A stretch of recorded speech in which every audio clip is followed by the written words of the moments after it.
अंजलि और आप देख रहे हैं समाचार 24 लाइव। तो आइए शुरुआत करते हैं आज की प्रमुख खबर से। स्वामी प्रसाद मौर्य के सोरों आने पर सोरो तीर्थवासियों ने लगाया आजीवन प्रतिबंध। सपा नेता स्वामी प्रसाद मौर्य के द्वारा रामचरितमानस पर टिप्पणी करने को लेकर एक बार फिर कासगंज जनपद की तीर्थ नगरी सोरों में स्थानीय नागरिकों और ब्राह्मण समाज के लोगों ने प्रदर्शन किया। वहीं प्रदर्शन के दौरान लोगों ने अपने हाथों में तख्तियां लेकर स्वामी प्रसाद मौर्य के खिलाफ जमकर प्रदर्शन किया और तीर्थ नगरी सोरों में स्वामी प्रसाद मौर्य के आने पर सोरो तीर्थवासियों ने आजीवन प्रतिबंध लगाए जाने की बात कही और सरकार से स्वामी प्रसाद मौर्य को जेल भेजने की मांग की। आपको बता दें कि कासगंज जनपद की तीर्थ नगरी सोरों से संत तुलसीदास के मंदिर में हाथों में तख्तियां लेकर प्रदर्शन कर रहे ये लोग तीर्थ नगरी सोरों के रहने वाले ब्राह्मण समाज के हैं, जो सपा नेता स्वामी प्रसाद मौर्य के खिलाफ अपना विरोध प्रदर्शन कर रहे हैं, क्योंकि स्वामी प्रसाद मौर्य ने रामचरितमानस पर विवादित टिप्पणी की थी। इस टिप्पणी के बाद सपा नेता स्वामी प्रसाद मौर्य के समर्थकों द्वारा रामचरितमानस की प्रतियां लखनऊ में जलाई गईं। इसी को लेकर तुलसी जन्मभूमि सोरों सूकर क्षेत्र के तीर्थ पुरोहित आक्रोशित हो उठे और तुलसीदास के मंदिर पर तीर्थ पुरोहितों ने हाथों में तख्तियां लेकर विरोध प्रदर्शन किया और योगी सरकार से स्वामी प्रसाद मौर्य को गिरफ्तार करने की मांग की। स्वामी प्रसाद मौर्य के खिलाफ राष्ट्रीय सुरक्षा कानून NSA के तहत भी कार्रवाई किए जाने की मांग की है। वहीं प्रदर्शन कर रहे लोगों ने स्वामी प्रसाद मौर्य के सोरों आने पर आजीवन प्रतिबंध भी लगाए जाने की बात कही। वहीं भगवताचार्य नरेश वेदांती ने कहा कि रामचरितमानस को लेकर जो टिप्पणियां की जा रही हैं, ऐसे नेताओं की मानसिकता को दर्शाती है कि किस तरीके का जहर उनके मन में भरा हुआ है, जबकि रामचरितमानस सभी समाज सभी वर्ग को साथ लेकर चलने वाला ग्रंथ है और नेता स्वामी प्रसाद मौर्य को जल्द से जल्द जेल में डाल देना चाहिए। क्या नाम है आपका? पंडित नरेश शास्त्री, तुलसी जन्मभूमि सूकर क्षेत्र से। अच्छा, आज तुलसी स्मारक सोरो सूकर क्षेत्र में जी प्रदर्शन हो रहा है, जिस तरीके रामचरितमानस पर विवादित टिप्पणी जी स्वामी प्रसाद मौर्य द्वारा की गई है, तो आप लोग विरोध कर रहे हैं, क्या आपकी मांग है, क्या कहना है आपका? सबसे पहले तो हमें रामचरितमानस को समझना पड़ेगा, तुलसीदास जी को समझना पड़ेगा, क्योंकि हमें स्वरूप नहीं समझ में आता है, इसलिए हम ऐसा करते हैं।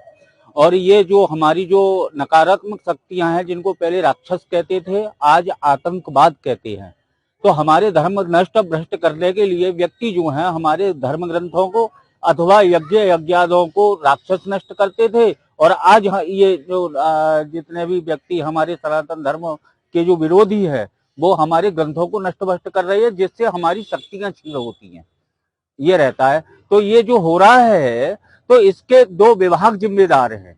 हमारे ग्रंथों में ऐसा आता है, एक तो जितने भी कथावाचक आचार्य हैं उनके लिए, और एक हमारे राज्य समाज जितने भी हैं, ये दो पथों से हमारा रक्षा होती है।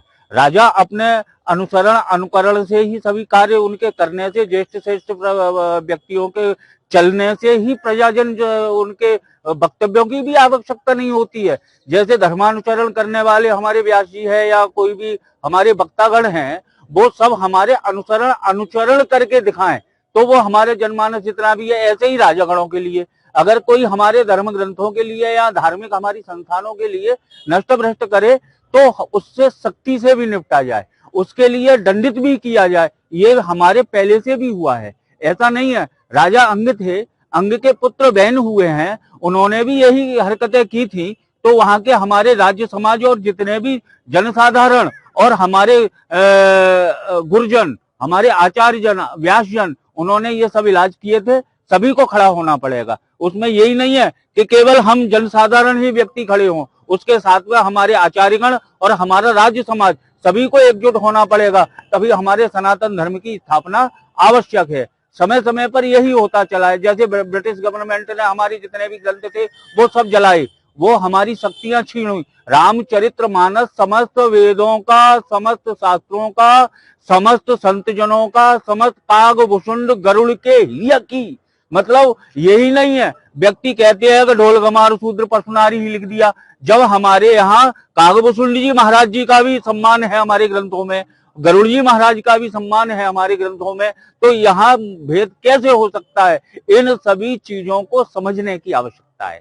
तो आप सरकार से, योगी सरकार से क्या मांग करते हैं आप लोग? योगी सरकार। क्या नाम है आपका? मैं उमेश पाठक, शुक्र क्षेत्र का नागरिक। हाँ, सोरो सूकर क्षेत्र में जो विरोध प्रदर्शन लगातार जारी है स्वामी प्रसाद मौर्य को लेकर, तो आप लोग सरकार से क्या मांग करते हैं जो रामचरितमानस पर अवैध टिप्पणी स्वामी प्रसाद द्वारा की गई? मैं इसको एक आतंकी घटना के रूप में देखता हूँ।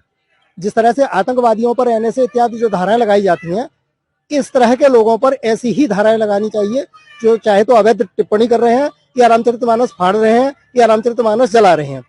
सरकार मुझे आश्चर्य होता है, उत्तर प्रदेश के मुख्यमंत्री योगी जी एक धार्मिक व्यक्ति हैं, उन्होंने अब तक क्यों नहीं इस विषय पर संज्ञान लिया। या माननीय न्यायालय भी बहुत से विषयों पर स्वतः संज्ञान ले लेते हैं, लेकिन इस विषय पर क्यों नहीं लिया। मैं मांग करता हूं कि इस तरह के जिन्होंने रामचरितमानस को फाड़ा या जिन्होंने जलाया या जो रामचरितमानस को लेकर अनर्गल टिप्पणियां करते हैं, उसकी गलत व्याख्या करते हैं, उन लोगों के खिलाफ कार्रवाई होनी चाहिए और इनको जेल में डाला जाना चाहिए और वही धाराएं लगाएं जो एक आतंकवादी पर धाराएं लगाई जाती हैं। खबरों में अब तक भी बस इतना ही। मिलते हैं फिर ऐसी ही बड़ी खबर के साथ। तब तक के लिए नमस्कार और देखते रहिए समाचार 24 लाइव।